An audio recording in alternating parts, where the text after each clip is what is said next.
everybody. This is Dr. Jessica Freedman. I am just going to wait a little bit just so everyone can tune in. We've definitely had our share of technical difficulties tonight, and I apologize for that. So I am going to go ahead and get started, and hopefully all of you will jump over from the YouTube channel and you can watch us here tonight. So anyway, so I'm just going to jump right into questions, and certainly if you have questions, please post them. I can now see questions. I can see comments. We don't have that much of an audience, but at this point, but that might also be because we did have these difficulties.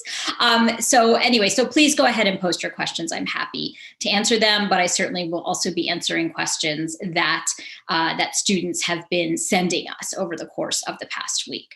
If everyone just kind of wants to let us know where you are from, we certainly would appreciate that. We always like to know where people are watching us from. We are in New York, you know, just in case anyone wants to know where we are and where I am. And again, I am Dr. Jessica Freedman. I am the founder and president of MedEdits Medical Admissions. Okay, so let's just jump right into answering questions now that I can see your questions. So someone wants to know, can I ask your opinion? Kansas City University College of Osteopathic Medicine or Ponce Health Science University? Both M4s have away rotations, USMLE, competitive match rates, and are lower in Puerto Rico, so are lower at Ponce. So just to clarify, this is a great question. Okay, so student doctor is asking about attending a U.S. osteopathic medical school versus an MD or allopathic medical school in Puerto Rico.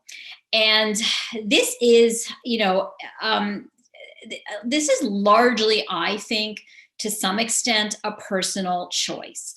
If this is, you know, something that you are considering.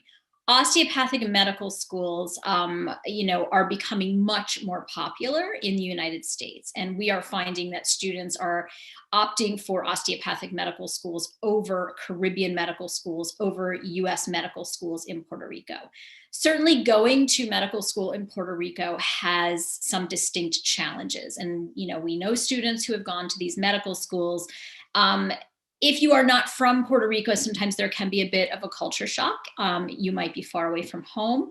And match rates are super important, right? So if you are from Puerto Rico and you go to school in Puerto Rico and you want to stay in Puerto Rico, then your decision-making process of where to go to medical school might be different versus a student who, let's say, is from, you know, I don't know, Florida, since you're from Florida, and is considering school in Puerto Rico. So if we were in your shoes, what we would recommend you do is that you ask Ponce, you know, what percentage of your students, you know, leave Puerto Rico for their residencies, and what percentage of students who want to do that are successful. They may not give you definitive numbers, but certainly by looking at match lists, you will be able to tell how successful students are, okay? Then we would look at the match lists from Kansas City, and we would compare those match lists to the match list from Ponce. And, you know, you want to look not only at where are students matching in terms of geographic area, but you also want to look and see where are students matching with regards to specialty, right? So the more competitive medical schools are going to match students into more competitive specialties.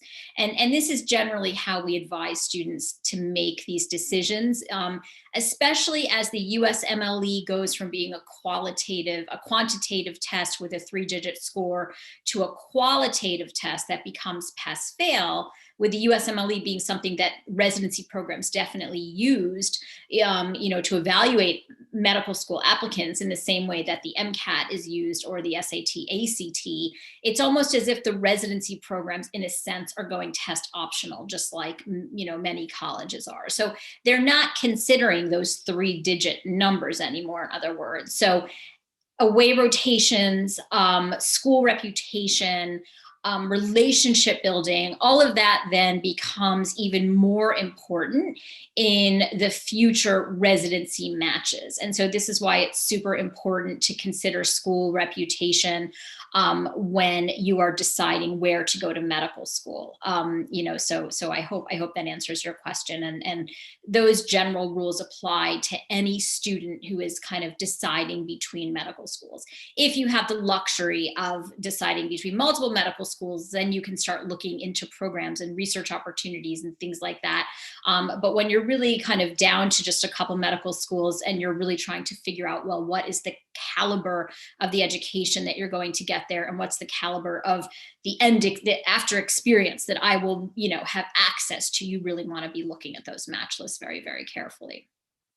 Okay, my MCAT is a 511, but my CPBS is 125. If a school did not accept anyone below 126 last year, should I still apply? Many schools on my list did not accept anyone with less than 126 last year. GN, I'm wondering where you got that data that you absolutely know that a student was not accepted with a score below 126. So when we're looking at the MSAR, the medical school admissions requirements, usually we're looking, at median data. So I'm not sure where you're getting that information that a student was definitely not accepted with a score below 126. So it depends. I mean, the 511 is good. And what that says to me is that says that you did well in your other subsections. So I would probably call those medical schools in question and I would ask them, right? So if you have a specific question, and I find that students, sort of are always afraid of being rude or being pushy. If you have a specific question about a school's, information or data that they may have posted on their websites, I'll call them, pick up the phone and, say, hey, look, I see that you didn't accept anybody with a score below 126. On this subsection, and I'm just wondering if that means that I won't even be considered for an interview. Will my application be screened out automatically? And they're going to tell you that. And then you can then make your decision, kind of based on that. Is this a, school you're really interested in? Do you want to retake it? All of that kind of stuff.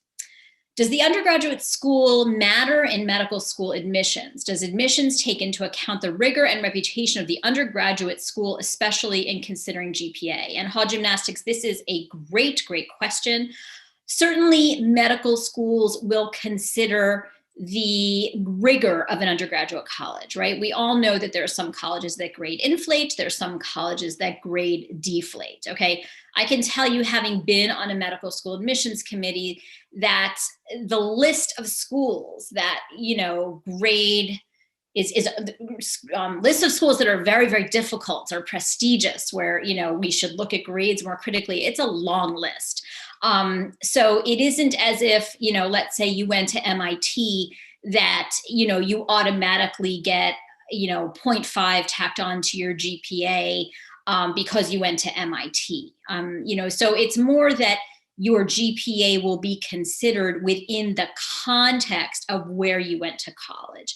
That said, medical schools are still going to have cutoffs. So I use MIT as an example because we have worked with MIT students who have lower GPAs, and 3.3, ish. And it's tough for them, because even though they may have gone to a stellar school, where it's notoriously impossible to do well because the competition is so fierce.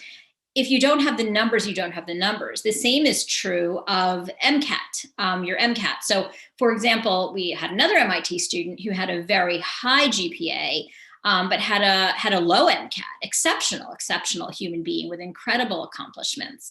But definitely had a low MCAT, had taken it a couple of times and just couldn't break, I think, a 508, even though this applicant had a high GPA at MIT, and again was just brilliant and super accomplished. Now that student got into medical school, got into US allopathic medical schools, more than one, and did very well in the process. But it wasn't as if the fact that that student went to MIT was sort of the tipping point for getting that student into medical school.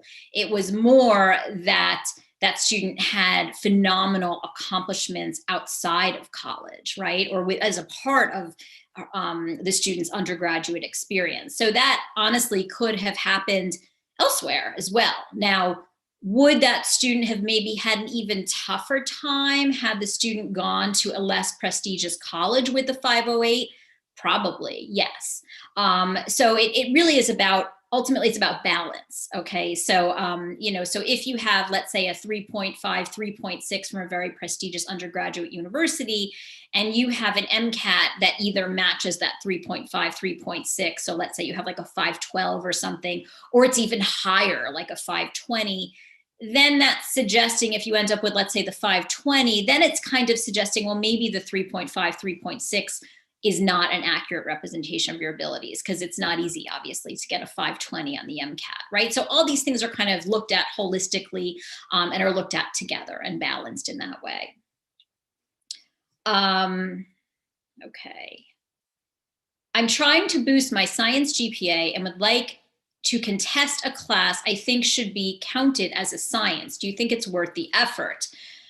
Mike, that could be tough. That would be that would mean like kind of going against your administration, I think, if you're not looking at MCAS qualifications. But it would kind of be, I would think that would be quite an ordeal, frankly, at the undergraduate level, especially depending on how big your undergraduate college is. Obviously, the bigger the school, the more the red tape. And I would think that would be an effort that could be a futile effort. I think if you went to, let's say, a smaller college where things were a little bit more democratic and, equitable, so to speak, in terms of, having student feedback and all of that, maybe it's doable. But I wouldn't go to great lengths to make that happen if it's going to end up taking too much of your time and too much of your energy that could be devoted elsewhere to improve your candidacy. Okay, I'm now gonna, address some questions that we have gotten, and, again, feel free to, to type in your questions. Would you suggest a DO or an MD to pursue a career as a forensic medical examiner? Do you mean forensic pathology? So do you mean being a pathologist, a forensic pathologist? I think, again, look at match lists. So I would recommend that obviously you can do this as an MD. That would be a fairly, I don't want to say easy path, but an easier path. Pathology is not, is more competitive than you might think to go into.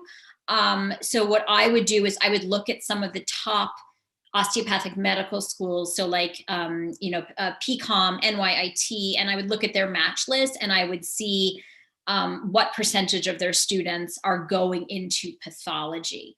And that would give you a sense of, well, how likely is this, to happen if I go the osteopathic route? Do you need clinical volunteering if you already have scribe experience and clinical research experience? That's a great question. No, you really don't. You don't need clinical volunteering, right? Because you obviously, as a scribe, as a clinical researcher, you have amazing clinical exposure and you have more clinical exposure than most pre-medical applicants, and that's outstanding. And definitely scribing is becoming something that medical schools really like to see in applicants' backgrounds, because it's one of the only ways as a pre-medical student that you can get really solid and foundational clinical exposure before you actually, get to medical school. However, medical schools do want to see some type of community service, right? So ultimately, as a physician, you will be serving your community, perhaps not in your future career, depending on where you choose to practice in terms of, serving an underserved community. But, as physicians, we're always serving our community. So community service at some level, we consider to be a prerequisite for medical school applicants, even though it isn't technically a prerequisite. Medical schools just really want to understand, that you are altruistic, and that you care about, helping your surrounding community, that this is something in whatever realm, whether that's, by working in a soup kitchen, by doing some sort of, COVID relief, right now, helping with the crisis in India, right? There are always ways, whether it's domestically, locally, globally, that you can assist others. And that's really what's most important. Okay, this is a great question from Spencer. How do medical schools view virtual shadowing compared to in-person shadowing this year due to COVID-19? Medical schools want to see that you are staying involved, right? So they want to know that you are staying engaged. It's not as if COVID happened and you just said, oh, I'm done, and there's nothing I can do because I'm just stuck at home, right? So they want to see that you are doing something.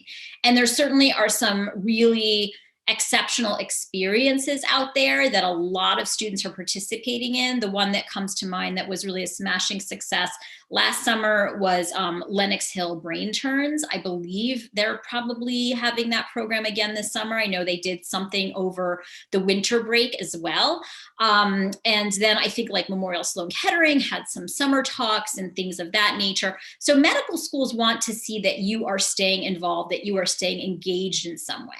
I feel that there are a lot of people who are sort of trying to capitalize on these sort of virtual experiences, from a marketing standpoint. And I'm kind of on the fence about them, honestly, because I don't think they will necessarily be respected by medical schools. I don't think they'll be looked down upon either, frankly.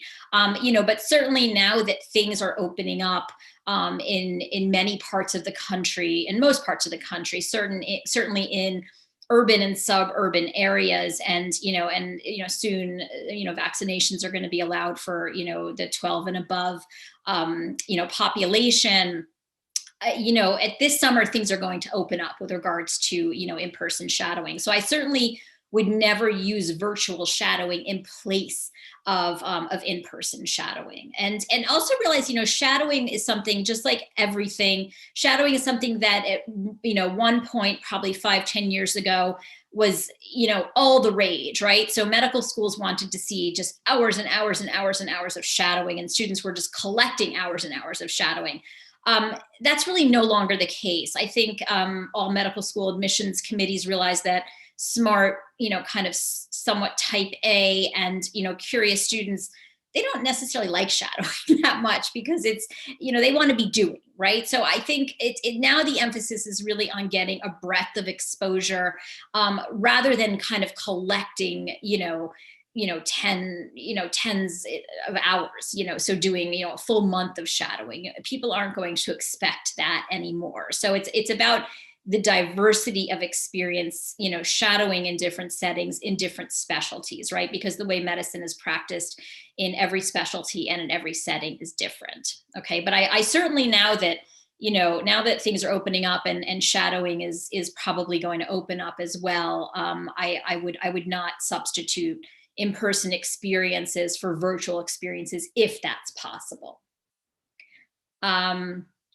I did a year on preclinical neuroscience research. How favorable would a med school look at this on the activity section? So any type of research is looked upon favorably, right? Obviously, medical research, medically related research, whether that's clinical, whether that's lab research, is looked upon favorably.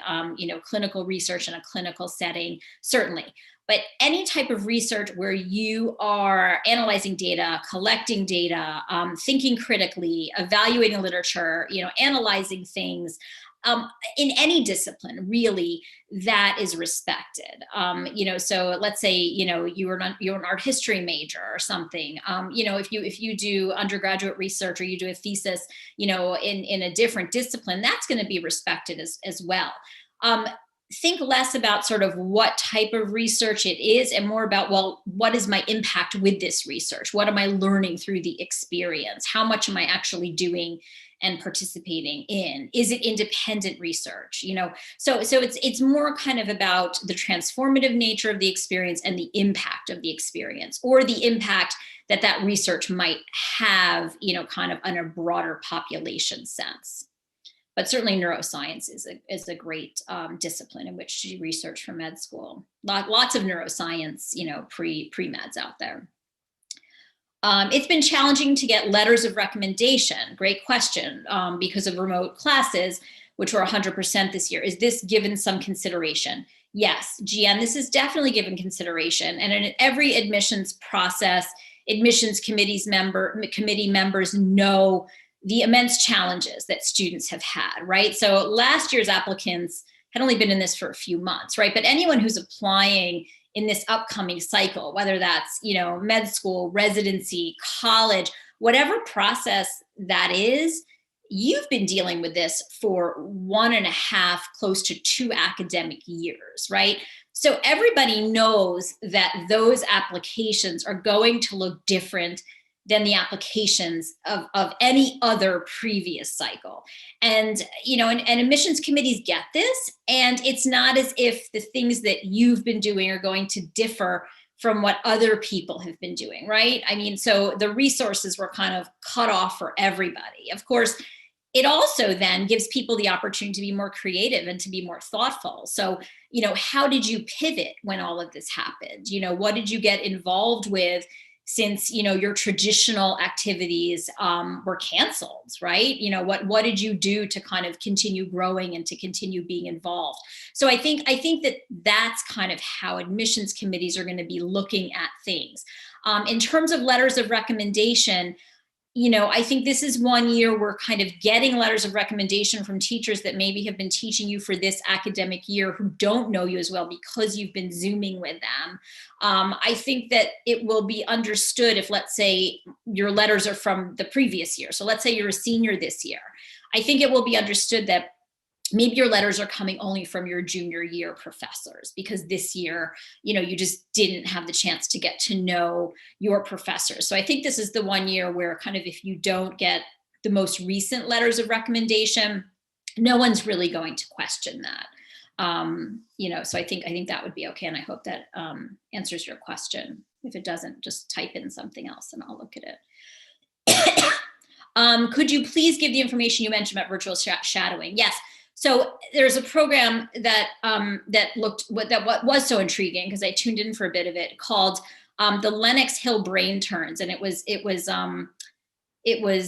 put on by the Lenox Hill Department of Neurosurgery, and I think they're doing it again this summer, and they just gave really intriguing lectures. They took the cameras into the ORs, and it was really it was fun and it was interesting, and there were just so many kids involved in that experience. I think it would be a tough thing to replicate, frankly, because I think last summer everybody was just, really stuck at home and wanted something to do. So there were pre-meds in that experience. There were high school students in that experience. And they just made it super interesting and super fun. But I will have to look up to see if they're doing it. And I don't really know. Hi, Camille, how are you? Okay, so let me see. I had a 2.7 undergraduate GPA due to various problems and transfers. I've maintained a 4.0 GPA in a specialized forensic medicine master's program. Will this help me when applying to medical school? Absolutely. So when we talk about, improving your undergraduate performance, okay, you can't erase that, obviously, but you can disprove it. So we're always talking about disproving things. Medical school admissions committees like to see at least 2 years of good grades, right? So, and there are different trends that they also like to see, right? So for some people, maybe, you crept upward the entire time, right? So you started low as a freshman, or maybe you dipped, because you were having some personal problems or illness or something like that. They want to see that you've come back from whatever that was, and they want to see at least 2 years that you've been doing really well academically.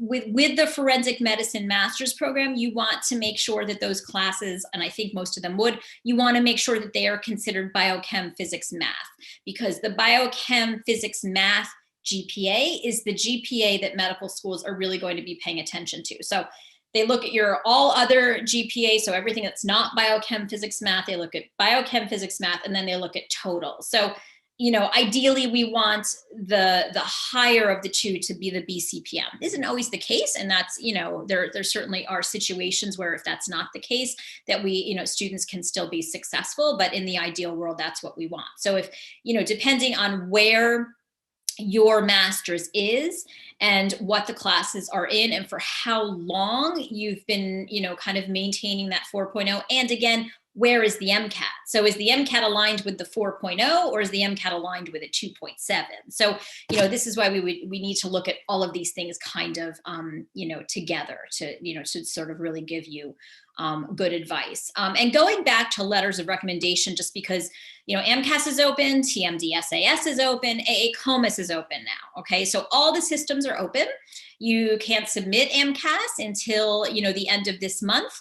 If you're not on schedule to submit the end of this month, do not worry. Submitting MCAS anytime in June is okay. You want to make sure that you're working on your secondary essays, even before you've submitted, certainly immediately after you've submitted, because that way, as soon as you're verified, you're sending in your secondary essays. Okay, so that's a key thing to remember. Okay, so it isn't only the submission date that matters.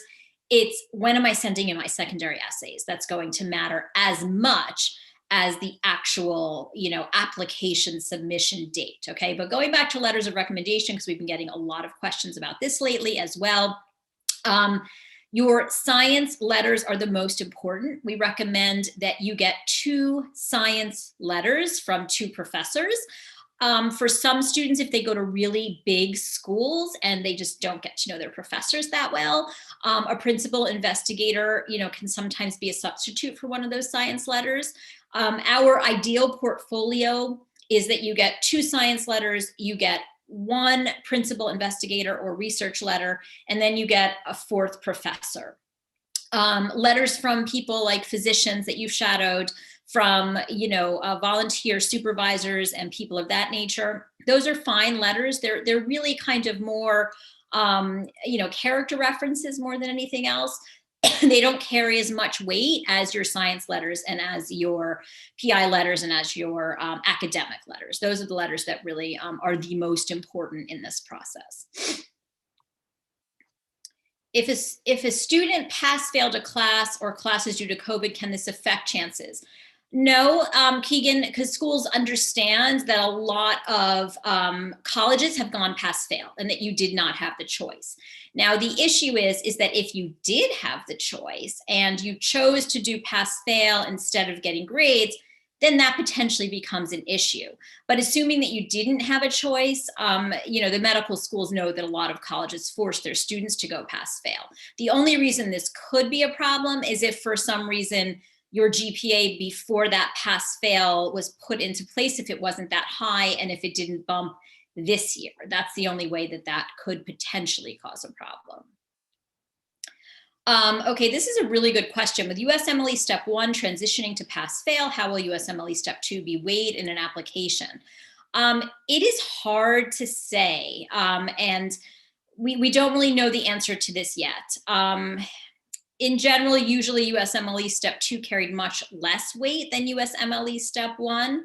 I anticipate that USMLE Step 2 will go pass-fail soon. I think it will follow USMLE Step 1, but we don't really know the answer to that question. It is possible that as long as USMLE Step 2, which you take typically at the beginning of your 4th year, just so for people who don't know, this is the United States Medical Licensing Exam. You take Step 1 at the end of your 2nd year of medical school. You take Step 3 at the beginning of your 4th year of medical school. So if that stays a 3-digit score, it's possible that could be used for screening. The issue is that many students don't have that result when they're applying for residency yet, but that actually could impact when students are going to be advised to take that test. They might be advised to take that test sooner rather than later. So that's actually a really good question.